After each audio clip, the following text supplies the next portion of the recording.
Hello guys, welcome back. So goddess of the day is going to be Frigg or Frigga, depending on how you pronounce it.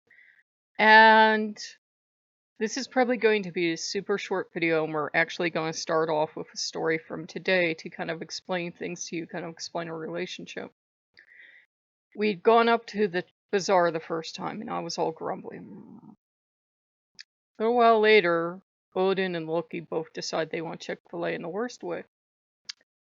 Kind of could feel Frigga, like maybe you should take them, dear. If they want chicken, they are, your two main deities. You should take them up. So I took them up, and I did go back to their table, the friends. And look, he's like, I can't see your ear quotes. And I genuinely looked. I didn't see anything, but I did end up getting also a plate of cookies, another plate of cookies, and I got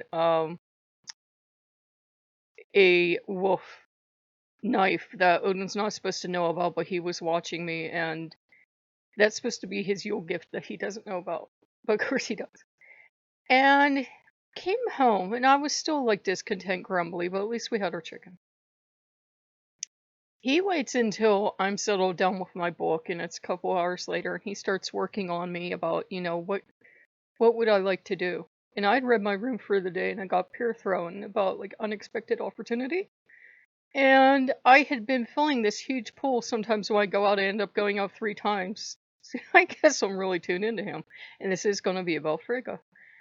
And I wasn't sure what he was after and why he suddenly wanted to go back to the church so bad. Because the second time, it seemed like their god was like, okay, you're annoying me, get out of my church. Because I go out and all of a sudden, like the balloons they have tied up are like attacking me, and I almost tripped on the stairs. It was like their god was like, go away, and like the stairwell had been real dark. And Frigga had come and she had said, what do you think it is he wants? And I said, I can't figure out for the life of me. And he was trying really hard to get me to buy him a token of some kind off the friend's table. And I said, I really don't understand what he wants, my lady, but if he wants this bad, he loves me, he's always taking care of me, I'll go up get him. You're not crying, I'm crying. Reverse that. I hear laughter back here.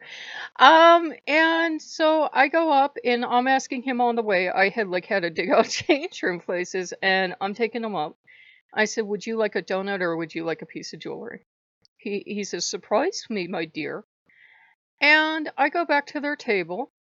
And I'm being friendly, and he's just looking at me, and she's looking at me too. And she does this thing where I'm starting to wonder if she has a mental disorder because she didn't recognize me twice today.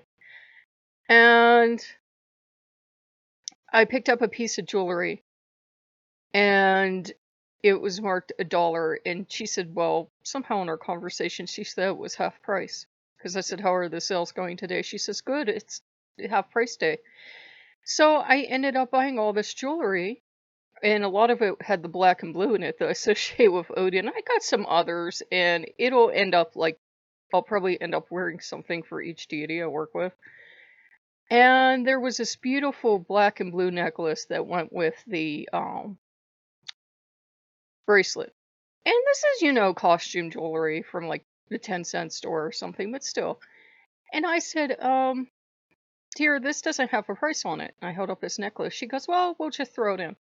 So they were thrilled that I bought stuff, and then I went up front and I bought 2 donuts. I was pleasant, I bought 2 donuts. So it felt like the energy in the church changed. And as I'm coming up the stairs, I swear to the gods, the stairway flooded with light. And there was this feeling of warmth and happiness. And then when we're outside, Odin and Loki are bouncing up and down like they had all the sugar in the world. And they're like, you came, you got us donuts, you bought things, you came. And I'm thinking about it. And I said to Odin, I said, that was your way of getting me Thanksgiving dinner, wasn't it? So Frigga is like that. With me, she will kind of give me pieces of information. Like, she asked me, what did I think Odin wanted? And she left the decision making and the problem solving up to me. It was like, what do you think he wants? And I was like, I really honestly don't know at this point. Sometimes I call her All Mother and we laugh because I think I picked it up from the Thor comics. I said, I really don't know, but I said, if he wants something, I'll get it for him. He loves me and he's been good. And no matter how many times I get the Christian crazies or the Explore Every Pantheon crazies, he's always been loyal and stood by me. And I'm not crying, you're crying. And I got it right that time.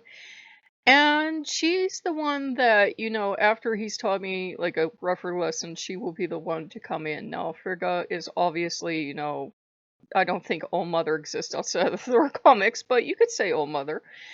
And, she is the one that's more than a match for Odin. She's bested Odin a couple times.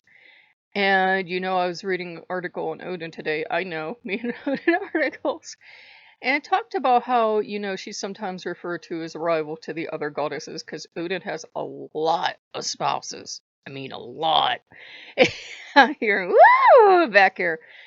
But, she's always the one that, I think he goes to for advice. And he goes to a lot of goddesses for advice, but she's the most consistent one. She's the one that can outsmart him and turn the tables on him. And I don't think she even has to try. And I'm not calling the Allfather stupid by any means before you start flaming me. It's just she has that native wisdom and that she will just watch you and she will already be 10 steps ahead of you. She's even 10 steps of the Allfather. Don't even front of the Allfather, so don't even try. And she will just get out in front of you. With me, she'll come around when she thinks that I'm having trouble with Odin, and by come around, I mean she will pay me a queenly visit, and I better pay attention. And she is a very loving mother figure in my life, but she's also, you have messed up if I am here. Would you like some advice, my dear? It's the same tone Odin gets of, you're going to take his advice or I'm going to break your legs, and then you're going to take the advice. But she's that kind of goddess that she wants a smooth, happy, tranquil household. She's fine in war, she's great in wisdom, she knows the future and will not tell it, but she wants the household running well. And she watches me run in circles and just doesn't say anything. And she says, that as you're running in circles, he's just standing in the middle and he can just intersect you at any point. She said, dear, why don't you stop running for a while? And I just kind of looked at her and go, oh. And she says, it's so obvious to you. You're seeing the truth, but I don't think you're really seeing it because we've been discussing about who my main deities are and who they should be and, working on faith issues and that. And Frigga, for my experience, she's good about working on faith. But she's going to, at least in my dealings with her, it's like she will lay out like some questions or something to give you something to think about. She's not just going to hand it to you. This is not, in my experience, the goddess to go to that's just going to hand you things. She's definitely queen. She's definitely, used to getting respect, and she's definitely, she feels you know the answer. She feels you already know what you did, but she's going to come over and see you anyhow. Okay? She's coming to see you. And, it's not, that our gods run in tattle on us, though I have had the experience. It feels like if you're dealing with one god and they're unhappy, another deity from that pantheon can show up to see you. And I had been explaining to her today a weird dream I had, and she asked me what interpretation I had, and I said, I don't know. I had this weirdest dream this morning, but I said, I know it was a message either from Odin or someone. She says, well, put it aside, and if it's meant to make sense, dear, it will come. And she goes, sometimes dreams are just dreams, but it's, if I go to her and I pray to her, and I say, I'm confounded, I don't know what Odin wants.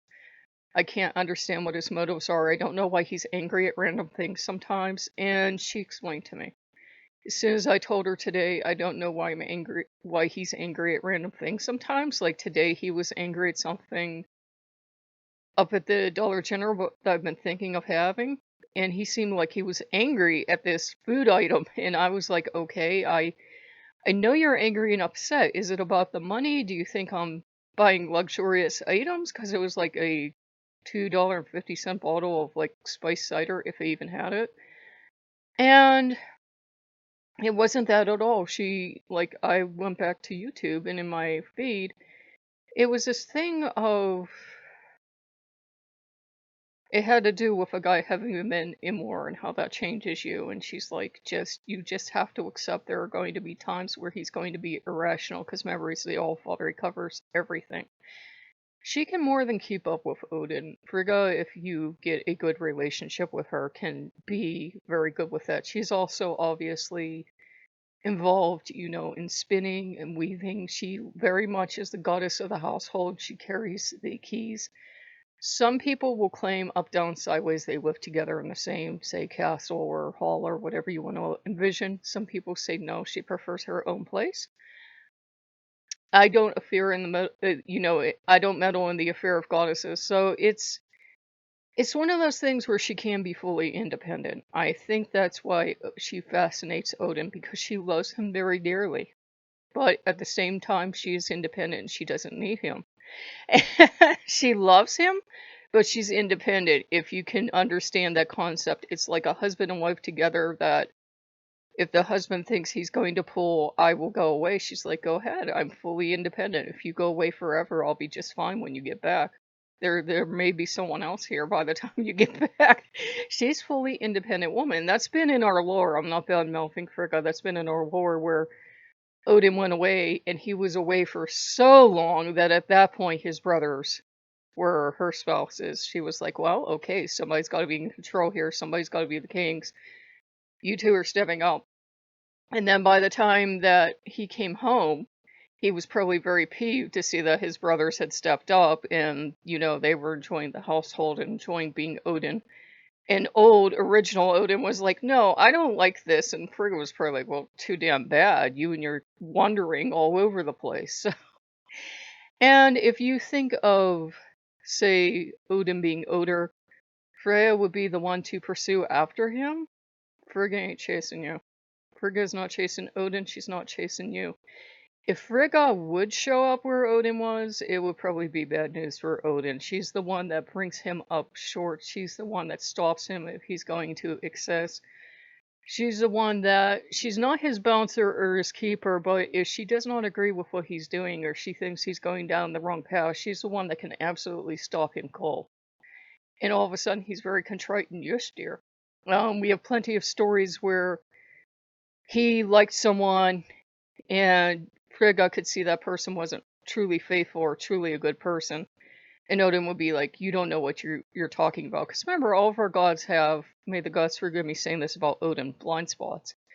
And this was his hero and his chosen one. So, of course, Frigga being Frigga, she went to the king and she said, you better watch out. There's this sorcerer going around. He's really evil. And you'll know it's him because dogs won't bark at him.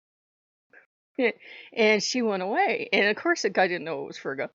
So Odin shows up, and of course, the dogs won't bark at him. They cower because he's the Lord of Wolves. And Odin ends up tied up between two fires and being tortured. And this pisses Odin off beyond belief, and he totally forgets how much he loved and adored this, this king and warrior and everything. And the moment he's free, he starts spouting out poetry. And the king realizes who it is. He gets up, he falls on his sword, and ends up killing himself. And Odin cheerfully says that the son is going to become the new king because the son showed him kindness. The son had pity. I mean, in a world full of Vikings, the son saw this poor captive, between two fires for days on end, and he was like, Dad, that might be cruel even for us. And since the son had pity and brought him water, he blessed the son and he killed the father. And Frigga was like, well, she was going to teach him something about human nature. And there was a time that he liked this one group of people and didn't necessarily like the other. And she said, you're being unfair. And he said, no, I'm not. So she kind of moved his bed around, and she told the women of the tribe that he didn't like, she said to take your hair and tie it underneath your chin and come out, all of you. And Odin, she wakes up Odin, and Odin's waking up, and he's like, who are those long beards out there? Because he's half awake. And she reveals that they're the women. She goes, well, now that you've named them, you must grant them victory. So she's the one that, I would never go to her just to say, I don't want to listen to what Odin told me. But you could go to her to say, I don't understand what Odin told me. I don't understand why he wants this thing. And if she agrees with him, she will back him up and have absolutely no mercy on you.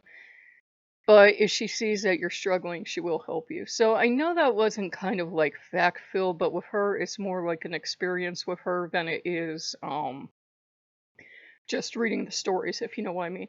So if you guys like what you see, like, comment, subscribe, and I will see you later. Bye bye.